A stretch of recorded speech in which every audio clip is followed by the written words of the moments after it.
दोस्तों, आजकल एक बाबा बहुत ही चर्चा का विषय बने हुए हैं। लगभग जितने भी न्यूज चैनल है, टीवी चैनल है, हर जगह उन्हीं की चर्चा चल रही है, उन्हीं का इंटरव्यू दिखाया जा रहा है।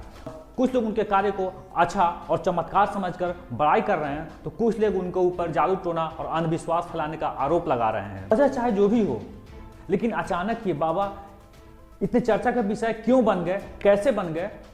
चाहे वो ट्विटर हैंडल हो, चाहे वो यूट्यूब हो या इंस्टा हो, हर जगह बाबा छाए हुए हैं। नाम है उनका पंडित धीरेन्द्र कृष्ण शास्त्री।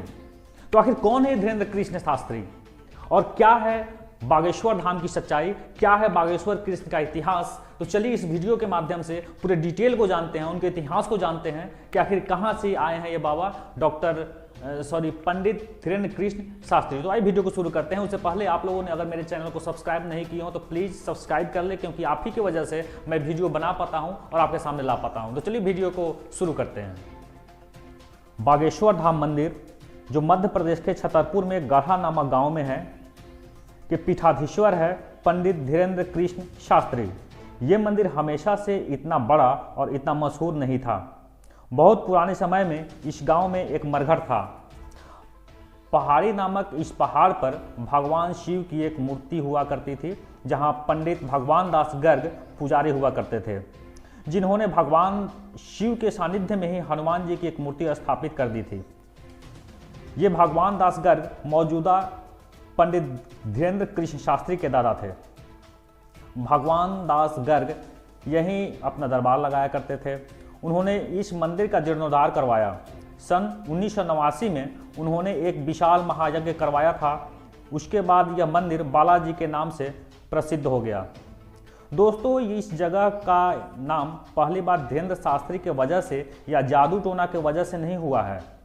इस पहाड़ी के पास एक शमशान घाट था, जहां तंत्र मंत्र विद्या जैसी गतिविधियां हुआ करती थी। सन 2012 से बागेश्वर धाम में लोगों का समस्या का समाधान के लिए फिर से दरबार लगाया जाने लगा।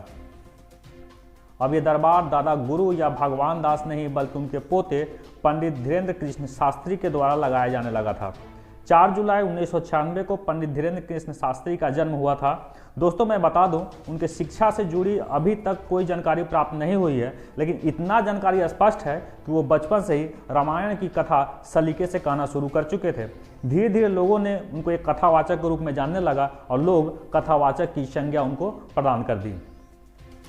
दोस्तों, कुछ समय पहले उन्होंने छतरपुर में एक प्रेस कॉन्फ्रेंस भी ऑर्गेनाइज करवाया था, जहां उन्होंने स्थानीय मीडिया के सामने बताया था कि गढ़ा उनका सिद्ध स्थान है, यहां आइए और चमत्कार देखिए।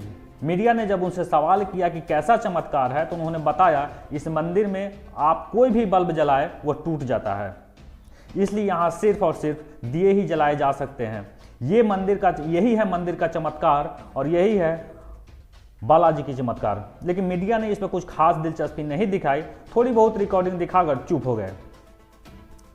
फिर पंडित धीरेन्द्र को सोशल मीडिया की जानकारी प्राप्त हुई और सोचा इससे अच्छा प्लेटफॉर्म विज्ञापन का हो ही नहीं सकता।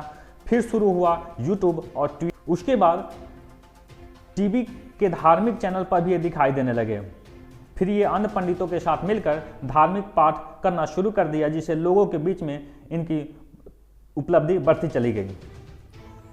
अब इनसे मिलना हो तो बागेश्वर धाम मंदिर में बालाजी के पास अर्जी लगानी पड़ती है, वो भी नारियल बांधकर। इनके यूट्यूब वीडियो से यह पता चलता है कि ये लंबे अरसे से लोगों की समस्या बताते रहे हैं, उनकी समस्या का समाधान करते आए हैं। ये एक पर्ची लिखते हैं जिसमें उनके भक्तों के बारे में सारी जानकारी लिखी होती है। ये वो जानकारी होती है जो पंडित कृष्ण शास्त्री अपने सिद्धियों और बालाजी के कृपा से प्राप्त की है। इस पर्ची पर भक्त के समस्या के साथ साथ उनका समाधान भी लिखा होता है। उनका कहना है कि उनके दादा यानी भगवान दास गर्ग बालाजी के पास है और उनसे ही वे लोगों की समस्या का समाधान पूछते हैं। एमपी के लोगों से उनका खास क्रेज है। एमपी के लोगों में उनका खास क्रेज है। ये बीच बीच में भड़काऊ और विवादित बयान भी देते रहते हैं, जो आप लोग देख चुके होंगे। नहीं देखे हैं तो यूट्यूब चैनल पे बहुत सारी वीडियो हैं जो आप जाकर देख सकते हैं। अभी पंडित धीरेन्द्र कृष्ण शास्त्री का विवाद में होने का कारण है अंधश्रद्धा उन्मूलन समिति के श्याम मानव के द्वारा उनके ऊपर आरोप लगाया गया है कि ये समाज में जादू टोना और अंधविश्वास फैला रहे हैं। इससे जनता, देश की जनता गुमराह हो रही है। उनका ये चैलेंज था। जब उनकी सभा या उनका प्रवचन जब नागपुर में चल रहा था तो उस समय उन्होंने ये उनको चैलेंज दिया कि ठीक है, आप लोगों की समस्या को जान लेते हैं, उनकी समाधान भी कर देते हैं, लेकिन मेरा चैलेंज है आपके साथ में कि मेरे उन्मूलन समिति की तरफ से 10 लोग होंगे, 10 की समस्या का समाधान सही अगर आप कर देते हैं, उनकी समस्या को सही आप बता देते हैं, तो श्रद्धा उन्मूलन समिति की तरफ से आपको 30 लाख रुपए का इनाम भी दिया जाएगा। लेकिन जैसे ही ये चैलेंज उनके सामने आया, उनकी सभा को समाप्ति का डेट था 13 जनवरी को, लेकिन वो 11 जनवरी को इस सभा की समाप्ति करके वापस छत्तीसगढ़ रायपुर पहुंच गए।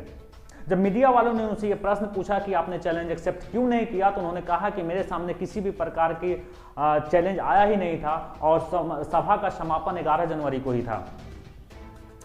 लेकिन जब रायपुर में पहुंचे तो रायपुर में उन्होंने बताया कि उनका चैलेंज एक्सेप्ट है और वो रायपुर में आकर अपनी समस्या का समाधान ले सकते हैं। इससे लोगों के बीच में एक अविश्वास पैदा हो गया है और कुछ लोग उनके चमत्कार समझकर उनकी वाहवाही भी कर रहे हैं। तो आपको क्या लगता है, ये पंडित धीरेन्द्र कृष्ण शास्त्री का चमत्कार है या फिर कोई जादू टोना है या फिर अंधविश्वास फैलाया जा रहा है? इसमें क्या पॉलिटिकल इशू है या फिर ये सच्चाई है? आप अपने राय जो है कमेंट बॉक्स में जरूर देंगे, इंतजार रहेगा। चलिए इस वीडियो को यहीं स्टॉप करते हैं और अगले वीडियो में मैं आपको बताऊंगा कि इनके पक्ष में कौन कौन लोग आए हैं और विपक्ष में कौन कौन लोग आए हैं, क्या पॉलिटिकल इशू है जिसकी वजह से पंडित धीरेन्द्र कृष्ण शास्त्री इतने ट्रेंडिंग इशू बने हुए हैं। तो चलिए वीडियो को समाप्त करते हैं और मिलते हैं अगले वीडियो में। तब तक के लिए जय हिंद।